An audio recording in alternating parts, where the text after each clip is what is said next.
Saudara-saudara yang Tuhan Yesus kasihi, Shalom dan damai sejahtera Tuhan Yesus Kristus bersama Anda semua. Salam dari Bogor Baru. Pada hari ini saya melanjutkan pembahasan kita tentang kitab Galatia, dan hari ini akan terambil dari Galatia pasal 1 ayat 11 sampai 24. Saudara sekalian, saya memberi judul dari perikop ini adalah motivasi melayani Yesus. Nah, melayani Yesus itu harus berbasis dengan motivasi yang benar. Orang bekerja, orang melayani, atau orang melakukan sesuatu itu berdasarkan atas atau selalu bergantung pada motivasinya. Ya, apa yang menjadi motivasinya akan menunjukkan bagaimana dia melakukan apa yang ditugaskan kepadanya. Nah, saudara sekalian, ada banyak motivasi di dalam pelayanan. Ya, kita boleh katakan demikian bahwa setiap orang melayani Tuhan atau setiap orang yang bekerja di dalam pekerjaan evangelisme, pekerjaan pelayanan, pekerjaan persekutuan itu memiliki motivasi. Dan ada motivasi pribadi, ada motivasi kelompok, ada motivasi organisasi.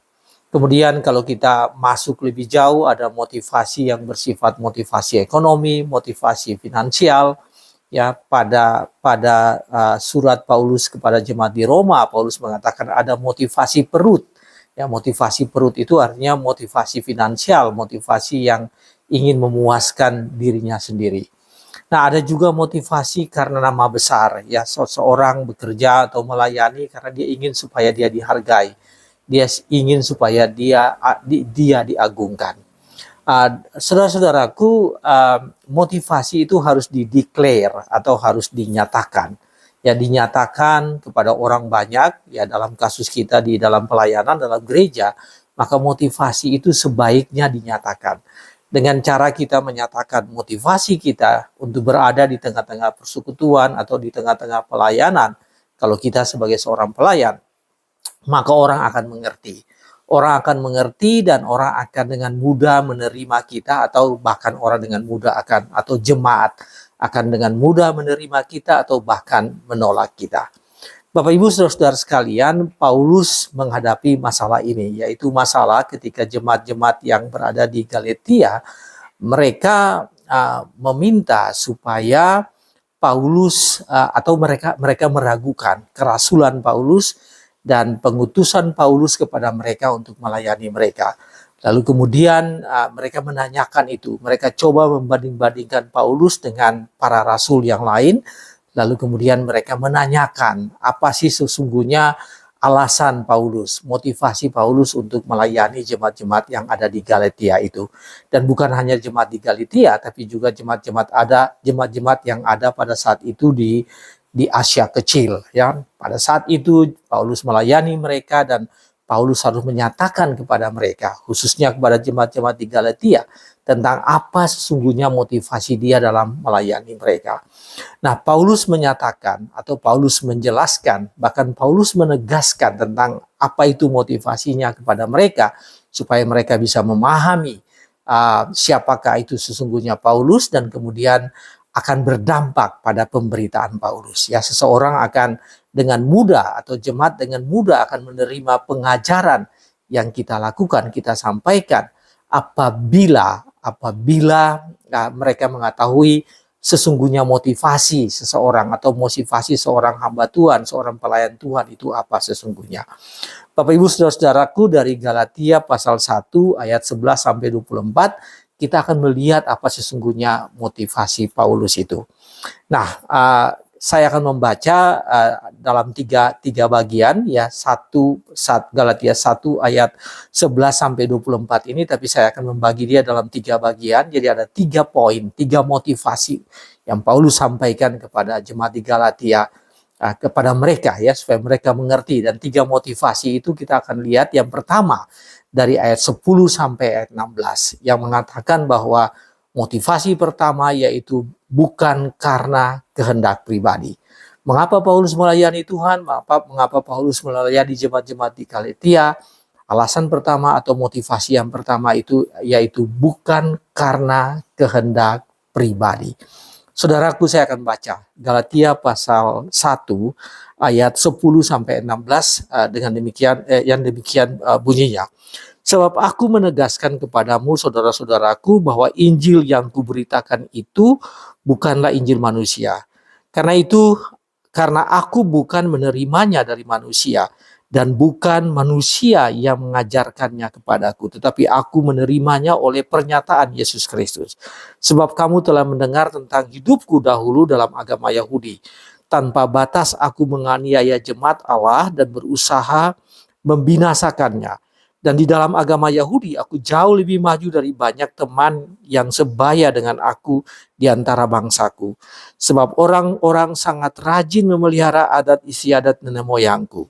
Tetapi waktu Ia yang telah memuliakan aku yang telah memilih aku sejak kandungan ibuku dan memanggil aku oleh kasih karunia-Nya, berkenan menyatakan anaknya di dalam aku supaya aku memberitakan dia di antara bangsa-bangsa bukan Yahudi. Maka sesaat pun aku tidak minta pertimbangan kepada manusia. Bapak Ibu Saudara sekalian, dari bacaan yang tadi saya baca ya, Galatia pasal 1 ayat 10 sampai 16 menyatakan bahwa motivasi Paulus melayani jemaat-jemaat di Galatia itu bukan karena kehendak pribadi. Dikatakan dalam ayat 15 bahwa Paulus dipilih Allah, dipilih Yesus sejak dari dalam kandungan ibunya. Itu yang dikatakan di ayat 15. Ayat 15 mengatakan bahwa tetapi waktu ia ini adalah Tuhan Yesus, waktu ia yang telah memilih aku sejak kandungan ibuku, dan memanggil aku oleh kasih karunia-Nya. Jadi itu alasan bahwa Paulus melayani jemaat-jemaat di Galatia, yaitu bahwa dia dipilih sejak dia di dalam kandungan dan dia dipanggil sesuai dengan kasih karunia-Nya. Saudara, kalau membaca ayat ini lalu saudara membandingkan bahwa Paulus menyatakan tadi bahwa sebetulnya dia ini adalah orang yang mencari orang-orang Yahudi, ya, orang-orang Kristen. Dia mencari orang-orang Kristen untuk dia binasakan. Dia mencari pengikut-pengikut Kristus untuk dia binasakan. Tetapi kemudian setelah Tuhan Yesus memanggil dia, lalu dia sadar betul bahwa sesungguhnya dia telah dipilih Allah, dia telah dipilih Yesus sejak dia di dalam kandungan ibunya. Jadi apa motivasi, apa dasar? Paulus mengaku, Paulus percaya bahwa dia telah dipilih sejak dia masih di dalam kandungan. Saudara, di dalam pasalnya yang ke-12 dikatakan demikian, bahwa karena aku bukan menerimanya dari manusia. Jadi dia mengatakan bahwa Injil itu dia bukan menerima dari manusia, tapi Injil itu dia menerima langsung dari Tuhan Yesus. Jadi di dalam bukan karena kehendak motivasi, bukan karena kehendak pribadi, tapi dia mendapatkan pesan itu, Injil itu langsung dari Tuhan Yesus. Kemudian di dalam ayat 16 dikatakan demikian. Ayat 16 mengatakan lalu 3 tahun ayat 16 berkatakan bahwa berkenan menyatakan, jadi ia, ya Tuhan Yesus berkenan menyatakan anaknya di dalam aku, supaya aku memberitakan dia di antara bangsa-bangsa bukan Yahudi. Jadi Yesus memang telah memilih Paulus untuk menyatakan kabar keselamatan yang dari Yesus itu kepada bangsa-bangsa yang bukan Yahudi. Jadi Allah mengutus, atau Tuhan Yesus mengutus Paulus untuk memberitakan kabar sukacita, kabar baik, kabar keselamatan kepada bangsa-bangsa bukan Yahudi. Jadi saudaraku, dari Galatia pasal 1 ayat 10-16 ini ada tiga hal besar itu yang disampaikan oleh Paulus, bahwa itulah motivasinya, bukan karena kehendak pribadinya. Jadi dia telah dipilih sejak dari dalam kandungan, dia dipanggil sesuai dengan kasih karunia Tuhan, kemudian dia menerima pengajaran itu bukan dari orang lain, tapi langsung dari Tuhan Yesus, dan dia dipilih untuk diutus untuk menjadi saksi bagi orang-orang yang bukan Yahudi. Bapak Ibu Saudara-saudaraku, banyak orang yang dipilih oleh Tuhan, banyak orang yang dipanggil oleh Tuhan di dalam sejarah karya keselamatan, secara penyelamatan, baik di Alkitab Perjanjian Lama maupun Perjanjian Baru, ya banyak orang yang memang dipilih oleh Tuhan. Musa dipilih oleh Tuhan, Nehemia dipilih oleh Tuhan, Esther bahkan ya, Esther dipilih oleh Tuhan, 11 murid Tuhan, ya tanpa Yudas, ya termasuk Yudas awalnya dipilih oleh Tuhan. Jadi murid-muridnya dipilih oleh Tuhan Yesus sendiri. Jadi itulah panggilan, itulah motivasi bagi mereka dalam melayani Tuhan, bahwa mereka memiliki panggilan tertentu, dan panggilan itu bahkan bagi Paulus katakan sejak aku masih di dalam kandungan. Bapak Ibu, apa ini artinya bagi kita? Jadi motivasi dalam pelayanan yang pertama bahwa bukan dipilih oleh manusia, bukan karena kehendak pribadi, bukan karena keinginan pribadi, tapi dipilih oleh Tuhan. Nah, saudaraku, apa sih motivasi Anda pada saat ini di dalam bekerja, di dalam ladang Tuhan, dalam melayani Tuhan, di dalam kehidupan ini? Apa motivasi Anda sesungguhnya? Anda harus sadar dan Anda harus paham dan Anda harus percaya bahwa panggilan untuk Anda melayani Tuhan itu, atau bekerja di ladang Tuhan, atau bekerja di persekutuan, atau bekerja di gereja, atau bahkan bekerja di dunia sekuler, ya dunia sekuler itu sebagai saksi-saksi Tuhan di sana, itu adalah panggilan dan pengutusan Tuhan. Saudara, Anda harus percaya akan hal ini sebagai orang-orang percaya, sebagai orang-orang yang telah mempercayakan dirinya kepada Tuhan Yesus Kristus, maka keberadaan Anda itu adalah panggilan dari Tuhan, panggilan dan pengutusan dari Tuhan. Dan oleh karena itu motivasi hidup ini, motivasi dalam bekerja, tapi utamanya motivasi dalam melayani Tuhan, melayani di gereja.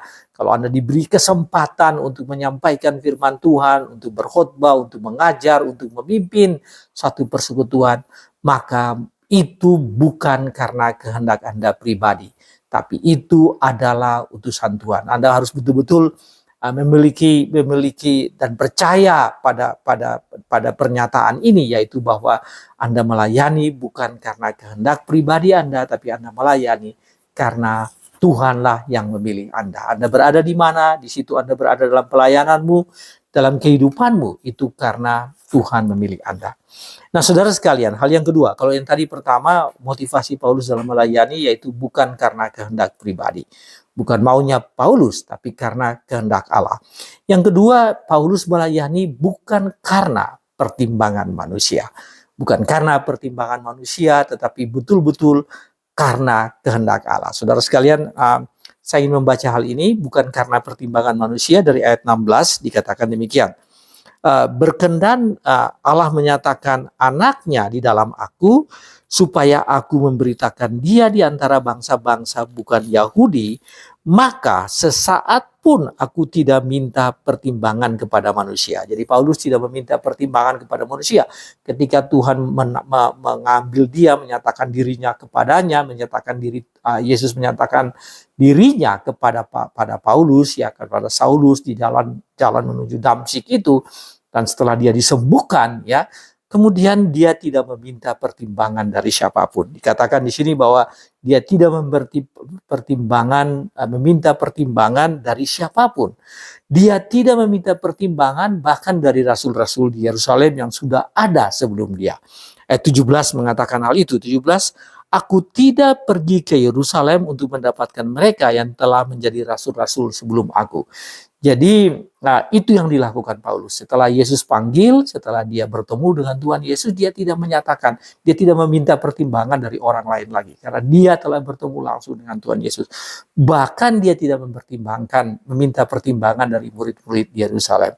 Saudaraku, apa yang dilakukan dia, yaitu 3 tahun setelah dia dipanggil Tuhan itu, kemudian baru dia ke Yerusalem untuk bertemu dengan Kefas atau dengan Petrus. Jadi dia tidak 3 tahun kemudian. Jadi 3 tahun kemudian baru dia datang bertemu dengan Kefas. Nah, ini artinya apa? Ini artinya bahwa dia tidak meminta pertimbangan dari manusia, ya.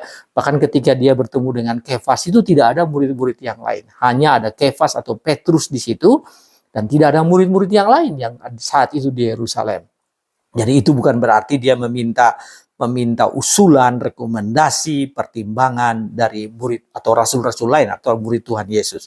Dia tidak melakukan hal itu karena dia tahu bahwa apa yang dilakukan itu langsung dari Tuhan, utusan langsung dari Tuhan, panggilan langsung dari Tuhan, dan tidak perlu meminta pertimbangan dari manusia. Saudara sekalian, di dalam ayat 17, ayat 17 mengatakan bahwa dia katakan bahwa aku tidak pergi ke Yerusalem untuk mendapatkan mereka yang telah menjadi rasul sebelum aku, tetapi aku berangkat ke tanah Arab, dan dari sana kembalilah aku ke Damsyik. Jadi setelah Paulus menjadi percaya dan dipanggil oleh Tuhan dan menjadi percaya dan diutus oleh Tuhan, saudaraku, dia tidak ke Yerusalem, ya, dia tidak ke Yerusalem untuk meminta pertimbangan tadi, tapi dia ke tanah Arab. Nah, Alkitab tidak menjelaskan selama 3 tahun itu apa yang dia lakukan di tanah Arab. Dan saya mengikuti suatu studi, ya, satu telaah, satu penelitian yang dilakukan oleh seorang teolog yang bernama Charles Swindoll.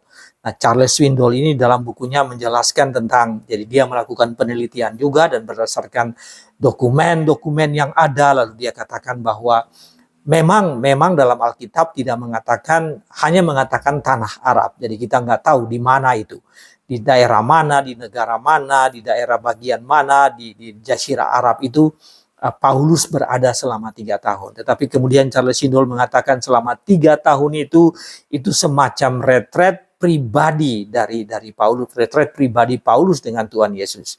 Dia bertemu dengan Tuhan Yesus secara pribadi di padang gurun, ya. Charles Swindoll mengatakan padang gurun yang kering, kerontang, yang keras itu, di dalam situasi yang sangat sulit sebagai seorang manusia untuk bertahan itu, di tengah-tengah kesulitan itu, Paulus berada di sana, dan selama 3 tahun dia belajar langsung dari Tuhan Yesus.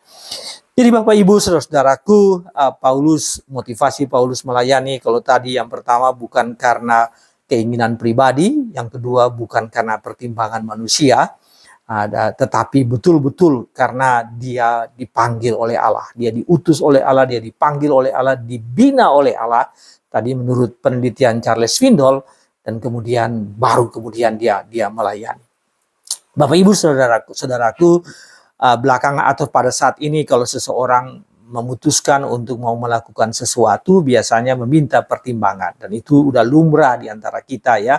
Ada anak yang meminta pertimbangan orang tua, saran orang tua, ada minta pertimbangan teman, minta pertimbangan orang lain. Tetapi kita harus tahu bahwa keputusan pribadi itu yang paling utama. Jadi meminta pertimbangan dari orang lain, terutama di dalam melayani, itu adalah sesuatu yang bisa dilakukan. Tapi Paulus tidak melakukan hal itu. Kita bisa saja melakukan hal itu, tapi itu bukan merupakan pertimbangan, itu semacam saran, rekomendasi begitu, ya, kepada seseorang untuk melakukan apa yang telah dia tetapkan dalam dirinya, bahwa ini adalah merupakan pilihan Tuhan, kehendak Tuhan, jalan Tuhan bagi dia. Tetapi itu bukan merupakan yang utama. Anda meminta pertimbangan, tapi itu bukan merupakan yang utama. Saudara sekalian, apa yang harus kita lakukan? Apa pelajaran bagi kita? Pelajaran bagi kita harus menanyakan dari Allah secara langsung. Menanyakan dari Allah dalam doa kita, dalam persekutuan pribadi kita. Kemudian meminta Tuhan membimbing dalam Anda mengambil keputusan, ya, keputusan-keputusan besar, terutama keputusan-keputusan dalam pelayanan, dalam pekerjaan, dalam karir, ya. Karena karir dan pekerjaan itu juga adalah bagian dari pelayanan kita, panggilan dan pengutusan kita untuk hadir di tengah-tengah dunia ini. Nah, ketika kita melakukan itu semua, jangan kita menempatkan pertimbangan manusia yang paling utama. Yang paling utama yaitu kita bertanya dari Allah, bagaimana kita punya persekutuan pribadi dengan Allah, kemudian kita ungkapkan itu kepada Allah, dan Allah pasti memberikan jalan, membuka jalan. Dengan caranya dia akan menyatakan apa yang paling terbaik bagi Anda. Saudara sekalian, bagi Anda yang bekerja di dalam organisasi-organisasi gereja, Anda yang melayani dalam organisasi atau persekutuan, atau kita sebut dengan para-church, organisasi-organisasi Kristen, maka Allah juga bisa menggunakan organisasi untuk menyatakan panggilan Anda. Jadi misalnya Anda ditempatkan oleh Tuhan dalam pelayanannya, bukan di satu tempat tapi di tempat lain, kemudian harus Anda mutasi secara regional dari satu daerah ke daerah lain. Anda harus pindah dari satu jemaat ke jemaat lain, ya hendaklah Anda memikirkan atau menerima itu sebagai bagian dari Allah menyatakan kehendaknya melalui organisasi, ya, melalui organisasi gereja, organisasi yang dibangun oleh Allah, organisasi yang berdiri di atas nama Allah. Jadi atas dasar fondasi firman Tuhan dan kebenaran dan percaya kepada Allah Tritunggal, maka organisasi itu ada. Dan ketika organisasi itu mengutus Anda harus melihat bahwa itu bagian dari motivasi atau alasan Anda ditempatkan atau Anda diutus untuk melayani. Saudara-saudaraku, motivasi, 3 motivasi. Motivasi yang pertama yaitu bahwa Paulus menjadi seorang pelayan bukan karena kehendak pribadi. Yang kedua, Paulus menjadi seorang pelayan bukan karena pertimbangan manusia. Dan yang terakhir, Paulus menjadi seorang pelayan, seorang rasul Tuhan Yesus, bukan untuk dikenal dan diagungkan. Jadi ini motivasi yang paling penting. Menjadi seorang pelayan bukan supaya namanya itu dikenal, dia dihormati, tetapi untuk kemuliaan nama Tuhan, untuk Allah yang diagungkan. Bapak Ibu Saudara sekalian, kita akan membaca itu dari ayat-ayat yang tadi, kita akan baca dari ayat 20 sampai dengan ayatnya yang ke-24.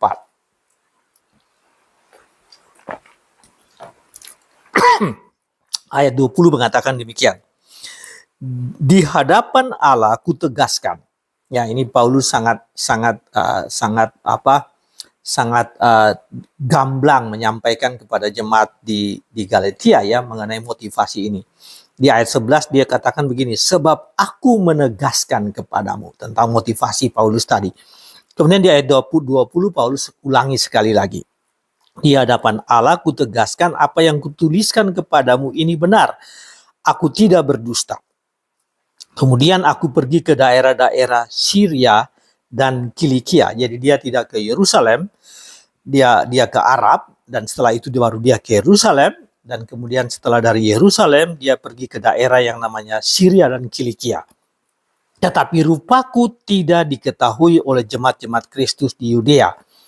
Mereka hanya mendengar bahwa ia yang dahulu menganiaya mereka sekarang memberitakan iman yang pernah hendak dibinasakannya, dan mereka memuliakan Allah karena aku.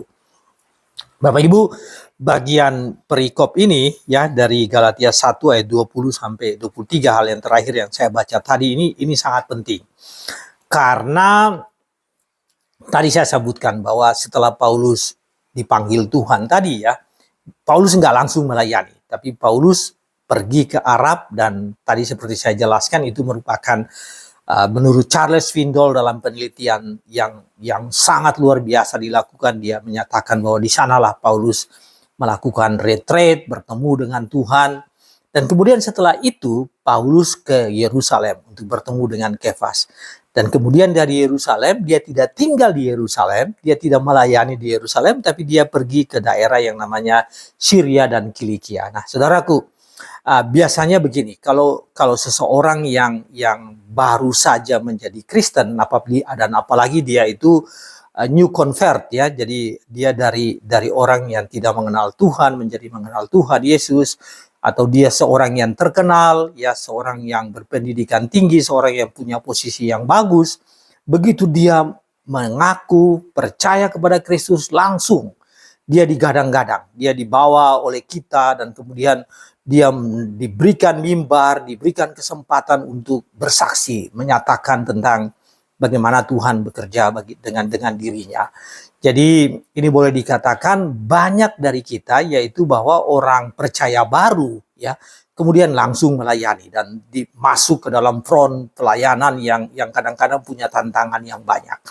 Tapi ini tidak terjadi dengan Paulus. Jadi Paulus tidak memanfaatkan itu, ya, sebagai statusnya sebelumnya itu sebagai hal yang bisa dijual, dalam tanda petik, ya, hal yang bisa disampaikan kepada jemaat. Paulus tidak menggunakan itu. Tapi sungguh-sungguh setelah itu dia bersekutu dengan Tuhan dulu, dia belajar dengan Tuhan dulu, dengan Tuhan Yesus, baru kemudian dia melayani. Di ayat 21 mengatakan begini, bahwa dari Yerusalem, jadi Paulus sudah sampai di Yerusalem, bertemu Kefas 15 hari dia berada di Yerusalem. Dia tidak tinggal di Yerusalem, dia tidak melakukan pelayanan di Yerusalem, karena dia tahu panggilannya bukan di sana. Jadi dia tidak tinggal di Yerusalem, 15 hari setelah bertemu dengan Petrus, dia kembali ke daerah asalnya. Saudara, Syria dan Kilikia ini adalah gambaran dari daerahnya asal Paulus, ya, dari Tarsus. Dan biasanya dan Tarsus adalah semacam center atau pusat dari pemerintahan yang kita sebut Syria dan Kilikia. Dan kita tahu bahwa ini berada di utara Galilea, sebelah utara dari batas Israel itu ke atas, ke utara. Dan di sanalah Paulus melakukan pelayanan, atau sudah timur dari Asia Kecil. Di sanalah Paulus melakukan pelayanan. Dia tinggal di sana dan dia melakukan pelayanan di sana. Saudara, ayat 22 mengatakan begini, bahwa orang-orang di Yudea tidak mengenal dia. Meskipun dia memang hidup di Yerusalem sebelumnya, dan dia adalah seorang tokoh agama Yahudi, tapi orang-orang di sana tidak mengenal dia. Jadi Paulus tidak ada di sana, bahkan di dalam ayat 24 mengatakan bahwa Paulus meninggalkan Yerusalem, dan hanya orang-orang yang telah mendengar bahwa orang yang dulu menganiaya mereka, yaitu Paulus sendiri, sekarang dia telah melayani Tuhan. Dan karena berita itu, maka mereka memuliakan Allah. Mereka memuliakan Allah karena mereka, jadi orang-orang jemaat-jemaat Tuhan di Yudea memuliakan Allah karena mereka dengar bahwa Paulus sekarang yang dulu mengejar mereka, sekarang justru Paulus sudah melayani Tuhan. Tetapi memang tentu bukan di Yerusalem, tapi di daerah lain. Dan karena itu mereka mengucap syukur. Mereka memuliakan Tuhan dan mereka mengucap syukur. Bapak, Ibu, Saudara sekalian, itulah yang dilakukan. Jadi apa motivasi Paulus? Yang ketiga, mengapa Paulus melayani? Dia melayani bukan untuk dikenal, bukan supaya terkenal, bukan untuk dikenal, bukan untuk diagungkan, bukan untuk kemuliaan pribadinya, bukan untuk dia disanjung, bukan itu yang dia lakukan. Tapi dia melayani, ya, bahkan di tempat yang terpencil, bukan di Yerusalem, di pusat agama, ya yang ada pada saat itu pusat agama Kristen. Tapi dia melayani di tempat yang terpencil karena dia tahu Tuhan mengutus dia di sana. Dan karena itu dia melakukan pelayanan itu bukan untuk dikenal, dan orang-orang tidak mengenal dia. Bukan untuk dikenal, orang hanya mendengar namanya, tidak mengetahui dia. Dan mendengar namanya itu mereka memuliakan Bapa yang di sorga. Saudara, ini sangat penting. Kita melayani Tuhan bukan untuk kemuliaan kita pribadi. Kita melayani Tuhan bukan supaya kita terkenal. Yohanes Pembaptis mengatakan begini, bahwa waktu dia memberikan kesaksian tentang Tuhan Yesus, dia mengatakan bahwa Yesus harus semakin bertambah dan aku harus semakin kecil. Yesus harus semakin besar dan aku harus semakin kecil. Ini lagu yang sering kita nyanyikan juga, dia harus semakin bertambah dan ku harus semakin berkurang. Yohanes Pembaptis mengatakan ia harus semakin bertambah, ya, dan dirinya Yohanes Pembaptis harus semakin berkurang. Itu Anda bisa baca di Injil Yohanes pasal 3 ayatnya yang ke-30. Bapak, Ibu, Saudara sekalian, apa ini artinya bagi kita? Artinya bagi kita, jangan Anda mendapatkan nama besar, ya. Kita harus menghindari bahwa kita akan mendapatkan nama besar, keagungan kita, kemuliaan yang kita peroleh, dan kemudian kita dalam pelayanan kita, dan kemudian kita meniadakan, menomorduakan kemuliaan Tuhan. Jangan kita merampas mimbar untuk meninggikan kemuliaan kita dan kemudian keagungan kita, nama besar kita, lalu kemudian kita menyingkirkan Tuhan. Saudara, Tuhanlah yang harus dimuliakan, diagungkan dengan pelayanan kita. Bukan nama kita yang semakin besar, tapi nama Allah yang semakin dimuliakan dan orang semakin percaya kepada Tuhan. Seperti orang-orang di Yudea tadi, mereka memuji Allah karena mereka mendengar Paulus sudah bertobat dan melayani Tuhan.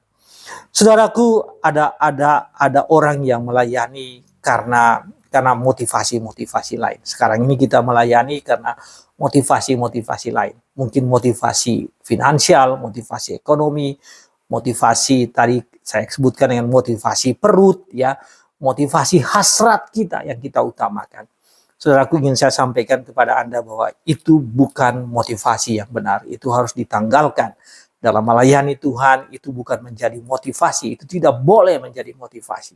Dalam kita hidup sebagai anak-anak Tuhan, itu juga bukan menjadi motivasi. Itu harus berada di belakang, dan yang diutamakan adalah memuliakan nama Tuhan. Bapak Ibu Saudara sekalian, semakin lama Anda melayani, semakin banyak pelayanan Anda, semakin luas Anda, jangkauan pelayanan Anda, semakin besar, semakin banyak gereja-gereja yang Anda jangkau, maupun di dalam masyarakat semakin banyak posisi Anda, semakin banyak masyarakat yang dilayani dengan keberadaan atau eksistensi Anda, semakin seharusnya semakin memuliakan nama Tuhan Yesus. Jadi kehidupan Anda itu semakin memuliakan Tuhan Yesus. Bukan semakin banyak apa yang Anda lakukan, pelayanan Anda semakin luas Anda melayani, semakin sering Anda melayani, berkhotbah dan seterusnya, lalu kemudian nama Anda semakin besar. Itu tidak boleh. Semuanya Anda lakukan itu adalah merupakan kepercayaan yang Allah berikan, dan biarlah semakin besar nama Allah. Semakin banyak orang yang menjadi percaya, semakin banyak orang yang diberkati. Bukan semakin besar diri Anda diagungkan. Saudara sekalian, jangan setelah Anda terkenal, jangan setelah Anda dikenal atau terkenal, lalu tujuan Anda pribadi Anda, tujuan pribadi Anda menggantikan tujuan yang paling utama, yaitu memuliakan nama Tuhan. Nah, saya ingin menekankan ini karena seringkali ketika kita sudah semakin senior dalam pelayanan, sudah sering melayani Tuhan di mana-mana, atau senior di dalam posisi kita di tengah-tengah masyarakat, maka seringkali terjadi switching, terjadi pergantian di dalam motivasi. Awalnya motivasi kita benar, tapi ketika kita sudah sering melayani, maka motivasi kita menjadi salah. Motivasi yang utama yaitu memuliakan Tuhan diganti dengan motivasi pribadi kita. Yaitu apa? Nama kita diagungkan. Ya, kita tidak bisa menahan diri, mengontrol diri, dan pada akhirnya nama kita yang diagungkan. Bapak Ibu, itu tidak boleh terjadi dalam kehidupan kita. Nah, sebagai kesimpulan atau take away message bagi kita, ya, saya sudah jelaskan tentang motivasi, dan 3 motivasi yang utama yang merupakan motivasi Paulus dalam melayani. Yang pertama yaitu bukan atas pilihan diri pribadi. Jadi keputusan dia untuk melayani bukan karena kemauan dia sendiri, tapi adalah karena panggilan Allah dan pengutusan Tuhan. Yang kedua, bukan karena pertimbangan manusia. Jadi itu sangat penting, ya, bukan karena pertimbangan manusia. Dan yang ketiga, bukan karena untuk kemuliaan pribadinya, ya, bahwa supaya dia dimuliakan, dihormati. Bukan itu motivasinya. Nah, Paulus memang menyampaikan itu secara gamblang kepada jemaat-jemaat di Galatia. Mungkin Anda nggak punya kesempatan untuk menyampaikan apa motivasi Anda. Anda mungkin sembunyikan motivasi Anda dalam melayani. Anda menyembunyikan itu, nggak ada yang tahu. Tapi saya ingin sampaikan ke Anda bahwa Tuhan Yesus tahu apa motivasi Anda. Ketika Anda melayani Dia, Tuhan tahu apa motivasimu. Dan itu nggak bisa disembunyikan. Motivasi Anda itu nggak bisa disembunyikan. Motivasi yang sesungguhnya dalam Anda melayani Tuhan itu tidak bisa disembunyikan. Sebab itu apa? Sebab itu Anda harus jujur kepada Tuhan. Jujur kepada Tuhan, dan kemudian apabila salah, bengkok motivasi Anda selama ini, Anda harus luruskan itu. Luruskan itu, datang pada Tuhan, nyampaikan tentang motivasi yang sesungguhnya yang Tuhan lebih tahu. Dan bergantung pada Tuhan, dan luruskan motivasi Anda, mantapkan motivasi Anda, bahwa Anda melayani Tuhan sungguh-sungguh karena panggilan Tuhan, karena kehendak Tuhan, dan untuk memuliakan nama Tuhan. Tuhan Yesus berkati Anda semua. Amin.